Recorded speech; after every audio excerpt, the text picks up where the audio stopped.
Ceklek. Alfian mendengar pintu kamar mandi terbuka. Wanita itu akhirnya keluar juga, pikirnya. Alfian tersenyum kecut ketika dia melirik Aisyah keluar dengan pakaian syar'i lengkap dengan cadarnya. Cadar?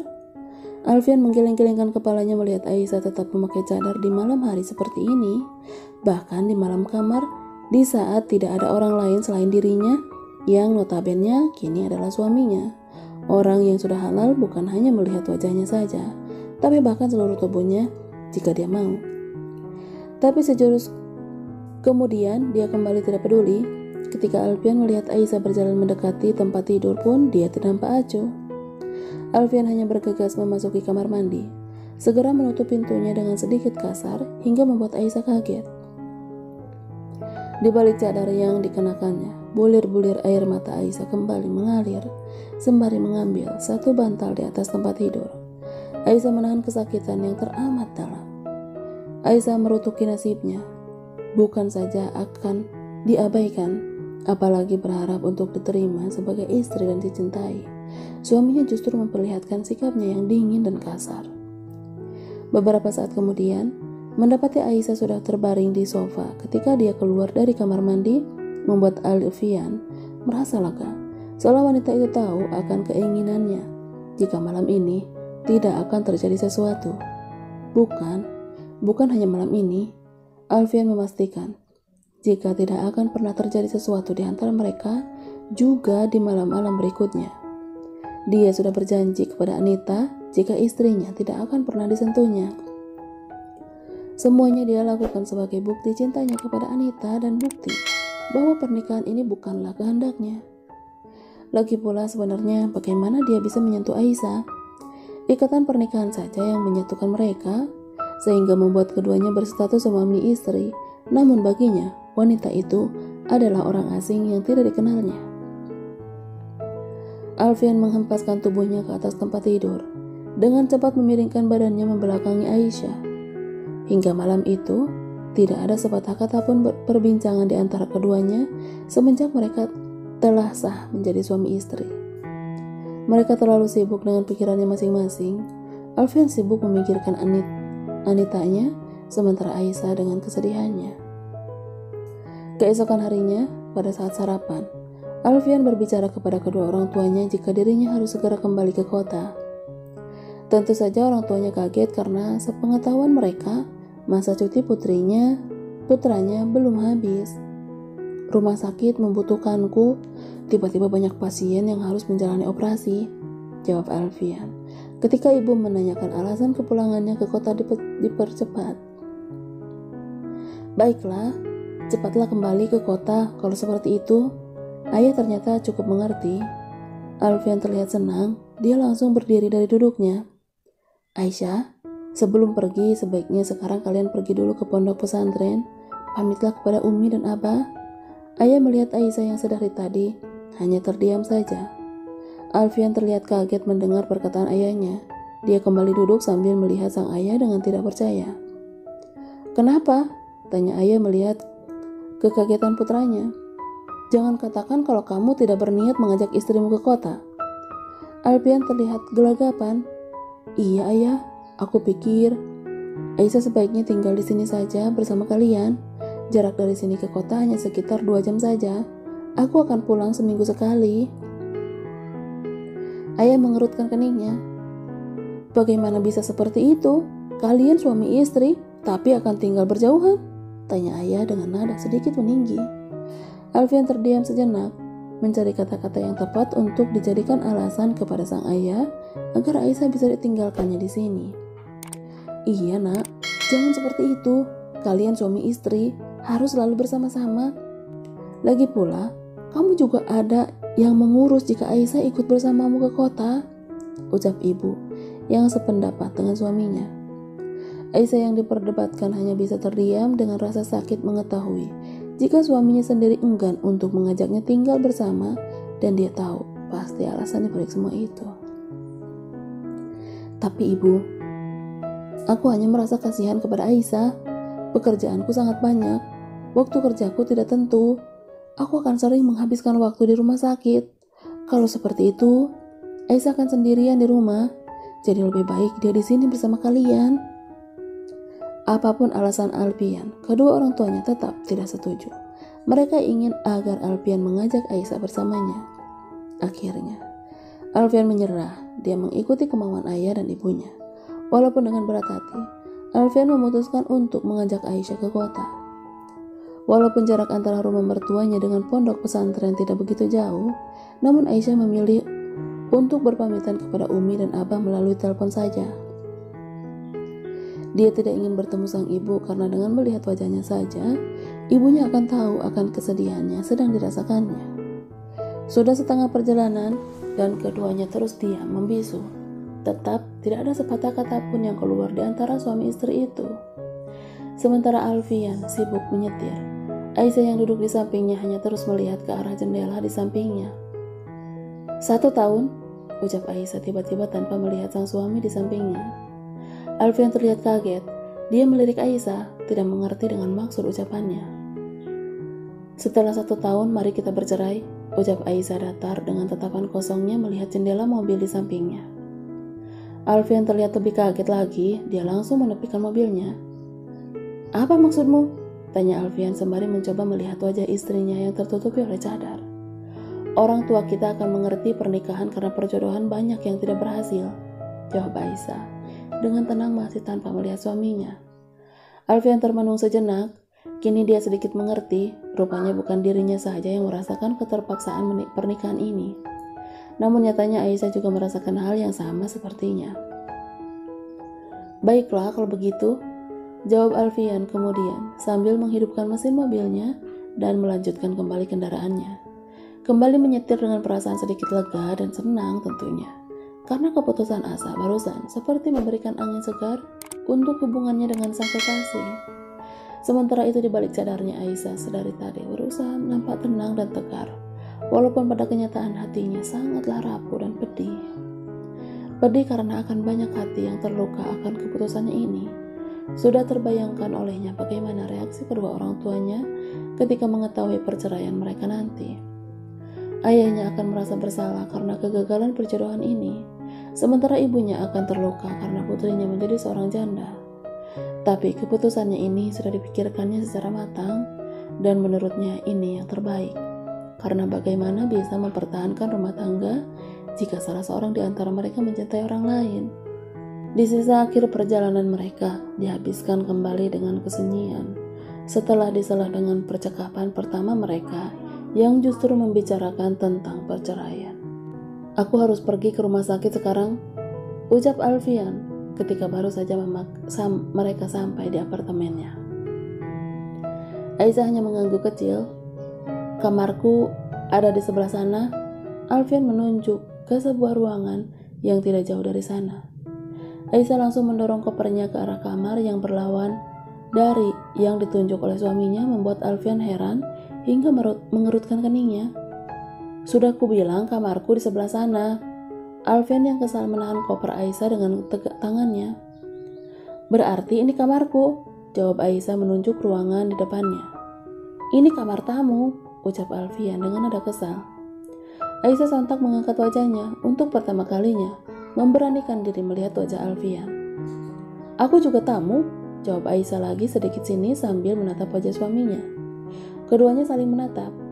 Alfian menatap lakat kedua manik mata Aisyah. Karena hanya bagian itu saja yang terlihat, sorot matanya indah dan menyejukkan, tapi terlihat sayu dan sembab serta memancarkan sejuta kesedihan. Kita tidak mungkin berbagi kamar kan? Tanya Aisyah dengan suara bergetar karena menahan tangisnya. Alfian semakin menatap lekat mata sendu Aisyah yang kini berkaca-kaca.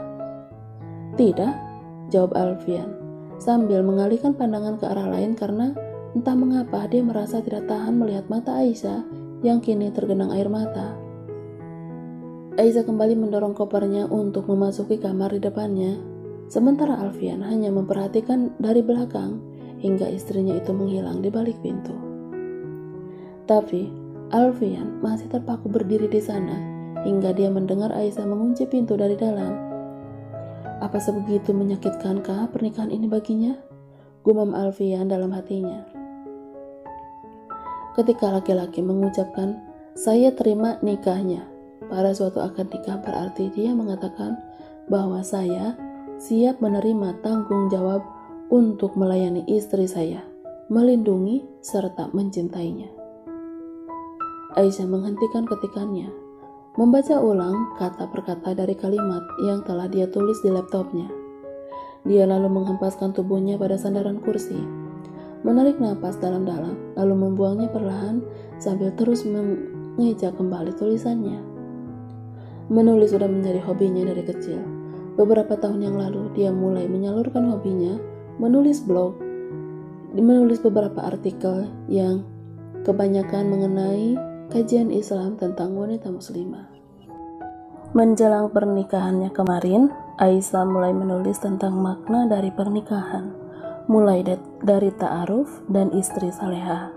Karenanya, secara teori, Aisyah tahu persis kewajiban dan haknya sebagai seorang istri, namun apa daya, takdir Allah Subhanahu wa Ta'ala mengujinya dengan bersuamikan Alfian.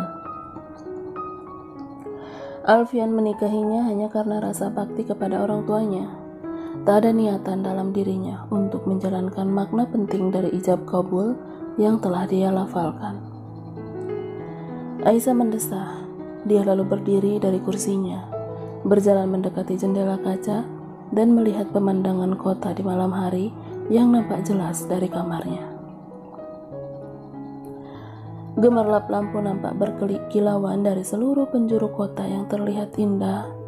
Tak menghilangkan kerinduannya akan kampung halamannya, Aisyah sangat rindu akan suasana pondok pesantren pada malam hari yang riuh akan suara para santri sedang mengaji dan menghafal. Sudah seminggu lamanya dia di sini, menghabiskan banyak waktunya di dalam kamar ini, hanya sesekali keluar, hanya untuk memasak dan makan, membersihkan rumah dan mencuci baju. Kemana Alfian suaminya? Entahlah. Aisyah hanya mendengar beberapa kali larut malam sekali suaminya pulang dan besoknya pagi-pagi sekali dia sudah pergi lagi. Tak pernah keduanya saling bersua. Berkomunikasi hanya lewat memo yang ditempelkan di pintu kulkas, dan itu hanya tentang kebutuhan dapur saja. Alfian mencukupi seluruh kebutuhan dapur yang dia pesan lewat online yang diantar langsung oleh kurir. Walaupun sebenarnya tak pernah sekalipun dia makan di rumah, Aisyah pernah memasakkan makanan untuknya. Pagi sekali sebelum dia berangkat bekerja, makanan sudah tertata rapi di atas meja makan. Namun, Alfian sama sekali tidak menyentuhnya. Meliriknya saja tidak, apalagi memakannya. Aisyah yang kini sudah bisa berkompromi dengan hati dan pikirannya, sudah mulai menerima keadaan rumah tangganya yang sangat jauh dari ekspektasinya. Sabar dan ikhlas kini menjadi teman kesehariannya. "Bagaimana kabar istrimu di rumah?" tanya Anita, membuat Alfian yang sedang makan langsung tersedak. Anita memberikan Alfian yang sedang terbatuk-batuk segelas air minum. "Aku tidak tahu," jawab Alfian setelah meminum. "Kenapa tiba-tiba menanyakannya?" tanya Alfian menatap Anita. Anita tersenyum.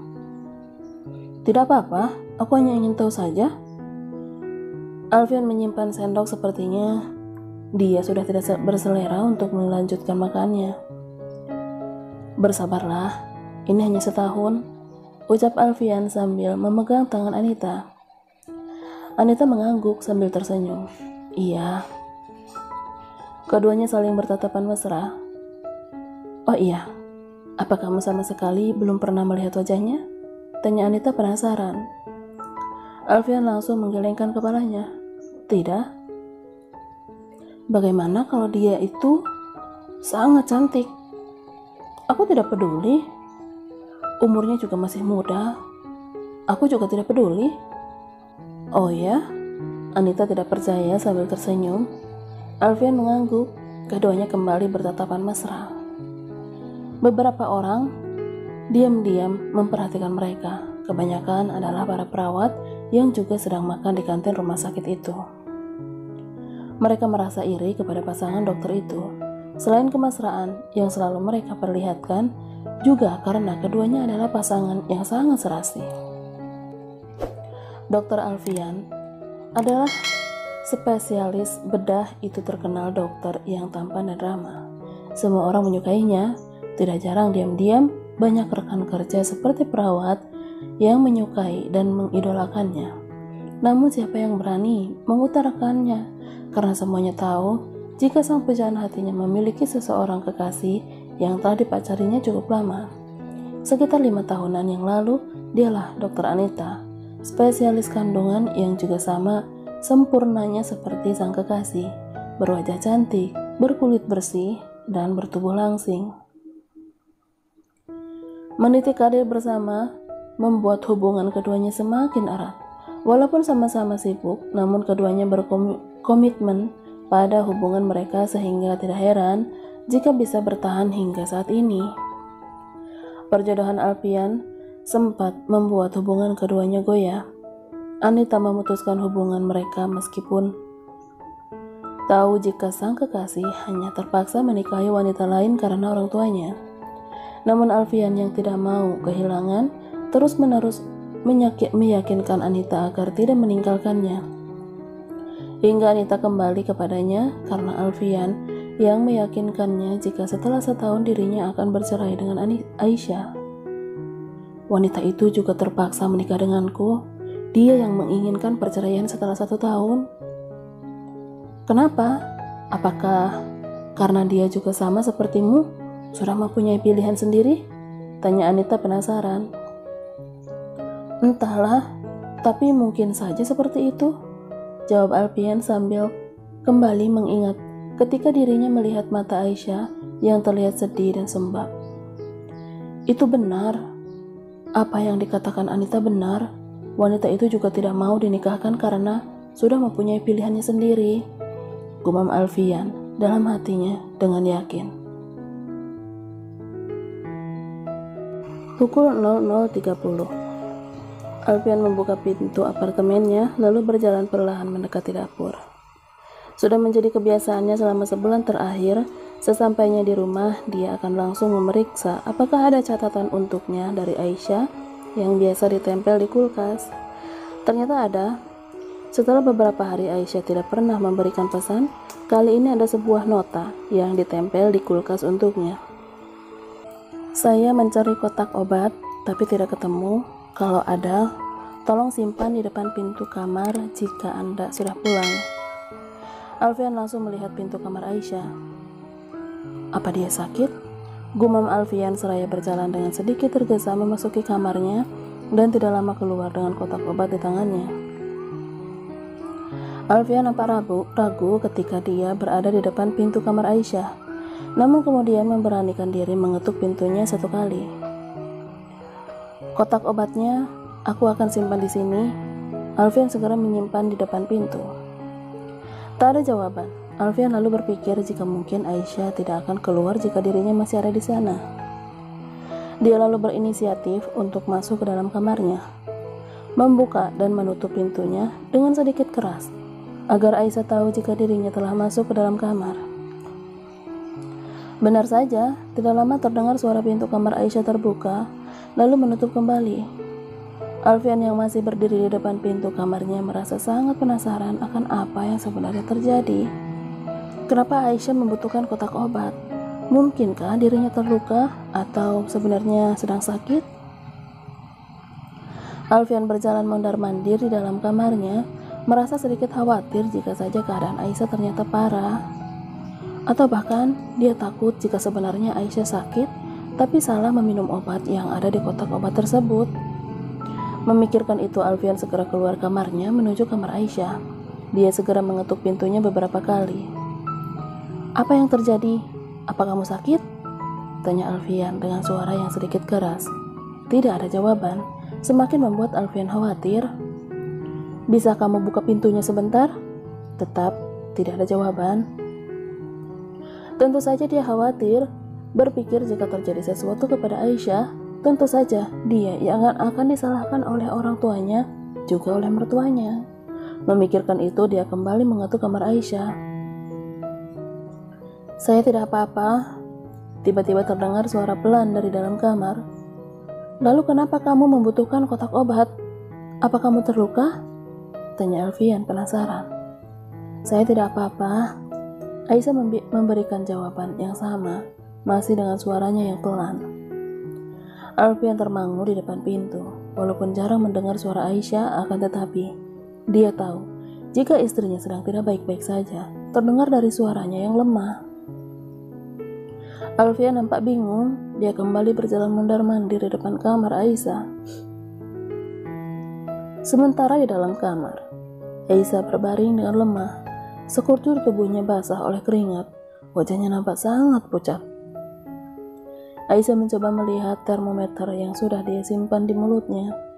Dengan matanya yang sedikit kabur, Aisyah melihat termometer yang menunjukkan angka. Dengan segala upaya, dia mencoba untuk duduk mengambil kotak obat di atas meja kecil di sampingnya, lalu mencari sesuatu di dalamnya. Tapi dia tidak pernah menemukan obat penurun panas di sana. Ya Allah, Aisyah meringis sambil kembali berbaring. Aisyah menitikkan air mata mengingat ketika terakhir kali dia sakit, ada Umi dan adiknya Maryam yang mengurusnya dengan penuh kasih sayang. "Umi." Aisyah merintih memanggil sang ibu dengan air mata yang terus keluar membasahi bantal di bawahnya. Tidak lama terdengar suara pintu diketuk. Alfian, suaminya, kembali bertanya apa yang sebenarnya terjadi. Aisyah kembali mengumpulkan tenaganya agar bisa kembali duduk. Berjalan mendekati meja, mengambil kertas lalu menulis sesuatu di atasnya. Dia lalu berjalan mendekati pintu, kemudian duduk bersandar di sampingnya, lalu mengeluarkan kertas melewati kolong pintu.